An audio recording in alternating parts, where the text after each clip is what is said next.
Au vu des problèmes récemment rencontrés sur la ville de Sevran et de l'immobilisme de la justice face à ces manquements, les bâtisseurs d'égalité ont saisi le président de la République.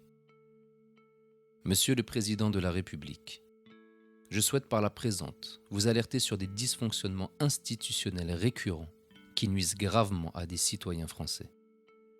Ces problématiques relèvent de l'organe judiciaire, particulièrement sur le territoire de la Seine-Saint-Denis.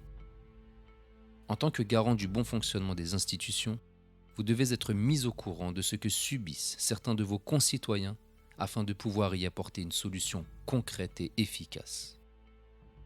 Je suis attaché au principe républicain de séparation des pouvoirs. Je ne saurais vous demander d'intercéder dans des procédures judiciaires. Je vous demande néanmoins de mettre en place les mesures administratives qui s'imposent afin que l'égalité en droit, principe sacré de notre Constitution, soit respecté pour chaque citoyen dont vous êtes le représentant. Je ne me permettrai pas de vous écrire si la matérialité des faits nous échappait. Les éléments étant très nombreux, je tenterai de rester succinct. À de nombreuses reprises, en Seine-Saint-Denis, plus particulièrement à Sevran, des citoyens soucieux de respecter et de faire respecter les valeurs de la République ont déposé des plaintes pour les faits suivants. Logement incompatible avec la dignité humaine, mise en danger de la vie d'autrui, non-assistance à personne en danger, faux en écriture. Ces infractions sont punies de peines allant jusqu'à 5 ans d'emprisonnement et 150 000 € d'amende. Elles ont été commises par M. Stéphane Blanchet, maire de la ville de Sevran. Toutes ces plaintes étaient accompagnées d'éléments apportant la matérialité des faits concernant les délits susmentionnés, qu'elles soient écrites ou visuelles.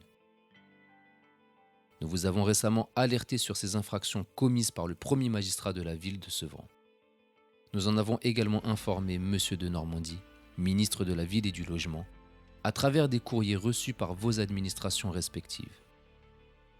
Ces dépôts de plainte ont tous été classés sans suite par Mme Aurélie Le Breton, substitut du procureur de la République.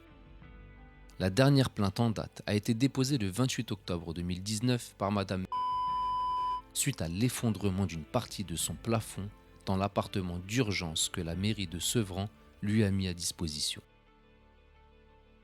Vous pouvez constater vous-même la gravité des faits dans la vidéo dont voici le lien.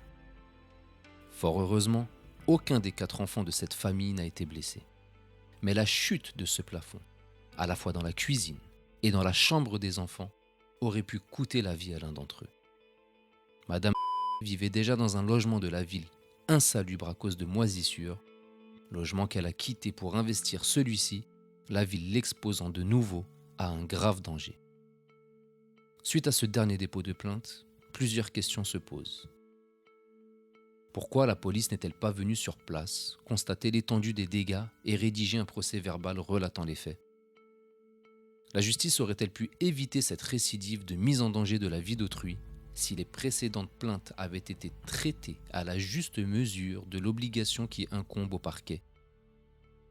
La responsabilité de l'État pourrait-elle être engagée si un fait similaire se produisait et que des enfants soient blessés grièvement, voire mortellement? Comment se fait-il qu'aucune enquête impliquant M. Blanchet, maire de la ville de Sevran, ne soit ouverte afin d'aider à la manifestation de la vérité? D'autres questions légitimes pourraient être soulevées. De nombreux Sevranais s'interrogent sur le comportement de Mme Le Breton qui alimente un sentiment d'injustice à leur égard. La Seine-Saint-Denis est considérée par certains comme une zone de non-droit dans laquelle les valeurs de la République sont en perdition. Nous commençons à partager ce sentiment, mais pour des raisons différentes. Les séquano-dionysiens éprouvent en effet de plus en plus de difficultés à faire appliquer la loi, spécifiquement lorsque les situations impliquent des élus ou des personnes représentant l'administration. Roland Dumas, ancien président du Conseil constitutionnel, a avoué avoir validé des comptes de campagne manifestement irréguliers de 2 candidats aux élections présidentielles en 1995 pour sauver la République. La justice en Seine-Saint-Denis cautionnerait-elle, en 2019, des infractions manifestes dans le but de sauver l'administration?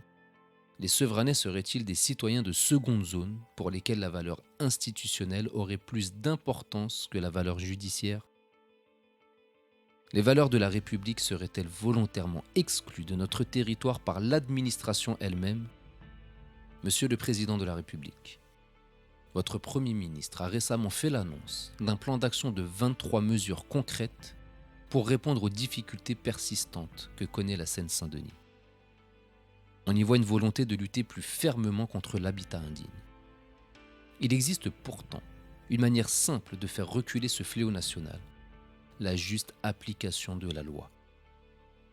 L'État devrait donc considérer comme priorité absolue le respect du principe d'égalité devant la loi, droit fondamental dont de nombreux citoyens sont privés.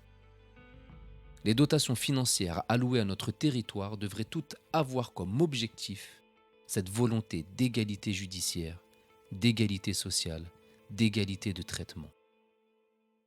Vous prononcez régulièrement des discours dans lesquels vous mettez en lumière votre volonté de faire société.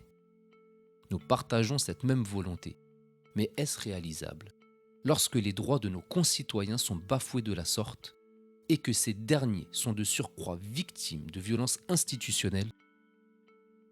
Saurez-vous renouer ce lien de confiance entre la population et leur institution judiciaire en veillant au bon respect de la loi?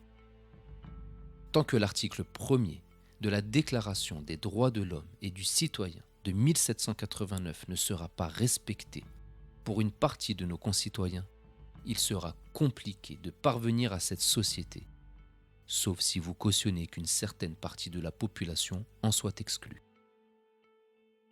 Pendant que cette famille vit encore dans un appartement dangereux, car les travaux préconisés n'ont pas été effectués depuis l'incident le 28 octobre, M. Blanchet, maire de Sevran, n'est aucunement inquiété pour ces négligences.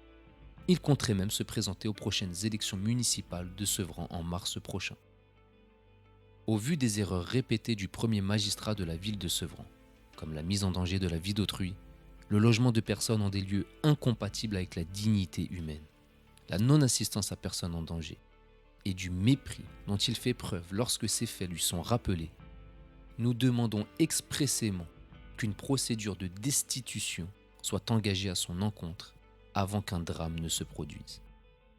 En effet, l'article 2122-16 du Code général des collectivités territoriales expose: le maire et les adjoints, après avoir été entendus ou invités à fournir des explications écrites sur les faits qui leur sont reprochés, peuvent être suspendus par arrêté ministériel motivé pour une durée qui n'excède pas un mois. Ils ne peuvent être révoqués que par décret motivé pris en Conseil des ministres. Monsieur le Président de la République, nous vous demandons de bien vouloir exiger des explications de la part de M. Stéphane Blanchet sur les faits mentionnés. Comme un simple courrier ne peut pas vous relater l'ensemble des éléments que nous avons accumulés depuis son investiture le 15 mai 2018, nous vous serions gré de nous accorder audience. Cet entretien nous permettra d'échanger plus précisément sur les entraves aux valeurs de la République commises par un maire qui est censé les faire appliquer. Notre mouvement se nomme Bâtisseurs d'égalité.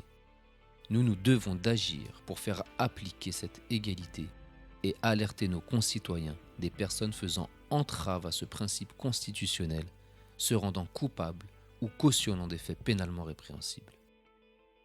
Dans l'attente, je vous prie de recevoir, Monsieur le Président de la République, l'expression de ma haute considération. Monsieur Jules Sullivan, porte-parole des Bâtisseurs d'égalité. Les Bâtisseurs d'égalité sont curieux de voir comment le chef de l'État va répondre, s'il répond, à ce courrier mettant en lumière un comportement de l'organe judiciaire, laissant penser que la loi ne s'applique pas à tous de manière égalitaire.